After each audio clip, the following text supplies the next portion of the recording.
ఈ 21 అవతారాల్ని ఒకసారి వింటే చాలు, వాటి పేర్లు విన్నంత మాత్రం చేత విష్ణు ప్రీతికి పాత్రుడవుతాడు. వేరొక్కసారి జాగ్రత్తగా వినండి.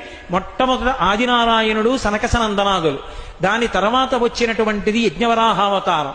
యజ్ఞవరాహావతారం తర్వాత నారదుడు. నారదుడి తర్వాత నరనారాయణుడు. నరనారాయణుల తర్వాత వచ్చినటువంటిది కపిలావతారం. కపిలావతారం తర్వాత దత్తాత్రేయావతారం. దత్తాత్రేయావతారం తర్వాత యజ్ఞావతారం. యజ్ఞుని యొక్క అవతారం తర్వాత వృషభావతారం. వృషభావతారం తర్వాత వచ్చింది పృథు మహారాజు గారి అవతారం. పృథు మహారాజు గారి అవతారం తర్వాత వచ్చినటువంటి అవతారం మత్స్యావతారం. తర్వాత కూర్మావతారం. తర్వాత ధన్వంతరి. తర్వాత మోహిని. తర్వాత నరసింహుడు. తర్వాత వామనమూర్తి. తర్వాత పరశురాముడు. తర్వాత రాముడు.